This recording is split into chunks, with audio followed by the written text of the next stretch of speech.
ఏం మార్చుకోవాలనుకుంటున్నారు ఈ new year లో? ఏం వదిలేయాలనుకుంటున్నారు? ఏం ఉంచాలనుకుంటున్నారు? అంటే ఫస్ట్ ఆఫ్ ఆల్ హ్యాపీ ఏంటంటే ఫస్ట్ సెకండ్ ఎప్పటి నుంచినా మన ఇంటర్వ్యూ స్టార్ట్ చేయాలనుకున్నాము. 2025 ఇలా స్టార్ట్ అయింది. సెకండ్ డే మన దగ్గర ఇంటర్వ్యూ జరుగుతుంది. I'm so happy. ఇంకేంటి ఈ 20 రిజల్యూషన్స్ అనేసి ఉంటాయి 2025 లో. మనం ఈ 2024 లో కొన్ని 25 లో వదిలేయాలి అని ఉంటాయి. ఏమైనా వదిలేయాలనుకుంటున్నాను? అవసరం లేని ఎక్కువ థింక్ చేయకూడదు అనుకుంటున్నా. అచ్చా, ఇంకా ఫస్ట్ ఆఫ్ ఆల్ అయితే అది. ఎందుకంటే ఏదో థింక్ చేసి బాధపడడం కన్నా ఏదైతే అది అయింది మన కోసమే అని చెప్పి వదిలేసి will have to fresh life అని అనుకుంటున్నా. స్టార్ట్ చేయాలి. ఇదంతా మూవీ గురించే కదా మాట్లాడుతుంది? మూవీస్ గురించి, మూవీ టాపిక్స్ గురించే కదా? ఏమైంది? ఏమైనా ఇబ్బంది పడ్డారా 2024? నో ఇబ్బంది ఏం లేదు. హ్యాపీ, అంత హ్యాపీ. యాక్చువల్లీ అర్పిత అనే అమ్మాయి సోషల్ మీడియాలో జనాలకి పరిచయం అయింది వంశీ ఫార్మ్స్ వల్ల అని అంటే మీరు యాక్సెప్ట్ చేస్తారా? అంటే ముందు కూడా తెలుసు కదండి. ముందు తెలుసు, బట్ ఎక్కువ జనాలకి తెలిసింది వంశీ ఫార్మ్స్ వల్ల అని అంటే యాక్సెప్ట్ చేస్తారా?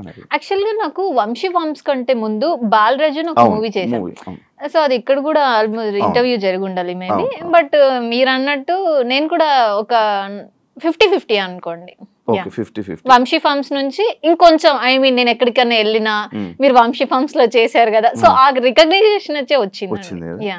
హ్యాపీ ఆ రికగ్నిషన్. అంటే ఒక యాజ్ ఏ యాక్ట్రెస్ గా మీరు మూవీస్ లో ఉండి అన్ని చేసి కానీ మిమ్మల్ని జనాలు అరే నువ్వు వంశీ ఫార్మ్స్ లో చేసావంటే అది హ్యాపీయా? అంటే హ్యాపీగా అంటే ఏదో ఒక రికగ్నైజేషన్ అయితే ఉంది అని అనుకుంటున్నాను. అంతేనా? సీరియల్స్ లో చేశారు, ఒక సీరియల్ చేశారు కదా? ఎందుకు సీరియల్స్ లోకి ఎంటర్ అవ్వడానికి రీజన్ ఏంటి? బయటికి రావడానికి రీజన్ ఏంటి? ఎంటర్ అవ్వాలి అని ఏం అవ్వలేదు. నా వరకు కాల్ వచ్చింది, సో వెళ్ళా. అండ్ నాకు మూవీస్ లైఫ్ బాగా అనిపించింది, సో మూవీస్ చూస్ చేసుకుందామని. Serials life బాగోదా? బాగోదామంటే నాకు కంఫర్ట్ జోన్ మూవీ ఇచ్చింది. అవునా? అంటే లైక్ కంఫర్ట్ జోన్ అంటే టైమింగ్స్, వర్క్, ప్రతిదీ. సీరియల్స్ ఎన్ని రోజులు షూట్ అవుతుంది మామూలు?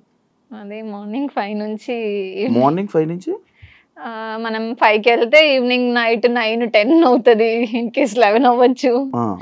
సో నాకు అది కొంచెం ప్రాబ్లమాటిక్. నేను అంత పర్టికులర్ గా సీరియల్స్ చేయలేదు. ఫస్ట్ ఆఫ్ ఆల్ ఒక 10 to 15 days చేసి ఉంటాను ఒక సీరియల్ మదర్ నగర్ లో అని చెప్పి సిరి అనే క్యారెక్టర్ చేశాను. సో అది కూడా రికగ్నైజేషన్ వచ్చింది అనమాట. సో సీరియల్ ఏంటంటే ఈ రోజు చేసి రేపు టెలికాస్ట్ అయిందనుకో ఆటోమేటిక్లీ వచ్చేస్తుంది. సో అది కూడా నేమ్ వచ్చింది, బట్ నాకే వద్దు అనుకున్నా. అండ్ సీరియల్ కూడా ఎండ్ అయిపోయింది. వంశీ ఫార్మ్స్ ఇప్పుడు రీసెంట్ గా ఆపేస్తున్నారు. తెలిసిందా? ఎందుకన్నా రీజన్ తెలిసిందా? ఓన్లీ రీజన్ వీడియో చూసాను, సంథింగ్ బిజినెస్ లాస్ అయింది అని. ఇదంతా అమ్మాయిల వల్లేనా? అంటే నాకైతే తెలీదండి సీరియస్లీ.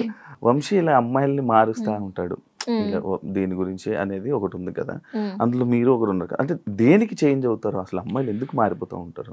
అది వాళ్ళ థింకింగ్ బట్టి అనుకుంటాను నేను. నా వరకు కాల్ వచ్చింది కాబట్టి, సో లైక్ ఇన్స్టాలోనే మెసేజ్ చేశారు, సో ఇలా వీడియోస్ అనుకుంటున్నామండి, అండ్ మీరు లైక్ న్యాచురల్ గా అన్ని వీడియోస్ లో డిఫరెంట్ ఉంది, సో మీరు చేస్తారని అనుకుంటున్నా అన్నారు. ఓకే అని చెప్పి మీట్ అయ్యాను, చేశాను. పెయిడ్? పెయిడ్. ఎంత ఇస్తారు ఒక వీడియో? ఇన్స్టా రీల్ బట్ట లేకపోతే? ఇట్స్ లైక్ నేను ప్యాకేజ్ తీసుకున్నాను. Monthly package? మంత్లీ అని మంత్లీ ఇన్ని వీడియోస్ ఎన్ని డేస్. మీరు మారిపోవడానికి reason? I have one shoots movie. అచ్చా, మూవీ షూట్స్ వల్ల వదిలేయడం జరిగింది, అంతేగాని ఎటువంటి ఇబ్బందులు అలా ఏం లేదు. మంచిగా ఉంటాడా?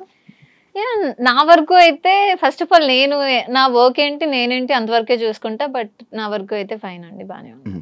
ఈ అలిగేషన్స్ వచ్చాయి కదా ఇవన్నీ, ఇలాగా అమ్మాయిల ఫార్మ్స్ అని ఇవన్నీ, దాన్ని మీరు ఏం చెప్పాలనుకున్నారు నార్మల్గా? ఇలా అంటే మీరు అందులో ఉండి వచ్చారు కాబట్టి నేను ఇలా మాట్లాడాలనుకుంటే ఏం మాట్లాడాలనుకున్నారు? నేనేం దాని గురించి చెప్పాలనుకోవట్లేదు అంటే నాకు నేను వదిలేసా. ఫస్ట్ ఆఫ్ ఆల్ నేను వర్క్ చేసా వచ్చా, అంతే, దట్స్ ఇట్. చిత్తూరు కదా? Chittoor like Bengaluru near to Madanapalle. Industry కోసమే వచ్చావా? ఎస్. ఎలా స్టార్ట్ అయింది జర్నీ నీది? లైక్ ప్రొఫైల్ చూసి ఫొటోస్ చూసి తిను బాగుంది అని చెప్పి one of my friends, so అలా చూసారు, సెలెక్ట్ చేసుకున్నారు. షార్ట్ ఫిలిమ్స్ లేకపోతే డైరెక్ట్ మూవీస్? ఒకటి చేశాను షార్ట్ ఫిలిం, దాని తర్వాత డైరెక్ట్ మూవీ ఆఫర్ వచ్చింది. పేరెంట్స్ అవన్నీ ఏమనలే? ఇబ్బందులు రాలే? ఇబ్బంది, ఫ్యామిలీ సపోర్ట్ నాకు చాలా ఉంది. ఇండస్ట్రీగా. యా మమ్మీ డాడీ చాలా సపోర్టివ్ అన్నమాట. సో నా కూతురు ఏదైనా చేస్తది అన్న పాజిటివ్ ఉంది వాళ్ళ దాంట్లో. సో అది చాలా హ్యాపీ. చాలా